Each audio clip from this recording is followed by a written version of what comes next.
Very early after I won my primary, there was a lot of outreach from incumbent Democrats, and the one question that everyone kept asking was, what committee do you want to be on? What committee do you want to be on? And I literally had just gotten elected, and I'm like, I don't know, what committees are there? And everyone was so immediate in that one question, not how are you doing, how are you coping, Right. Hey, you came out of nowhere, how, it was, what committee do you want to be on?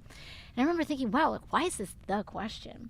And I spent one day in DC, and I met with some folks, and it wasn't until like the very end of the day that I was told, well, if you want a good committee, you got to raise funds. And I remember I was like, because at that time I had raised funds for other progressive candidates. I had driven folks to their donation links and things like that.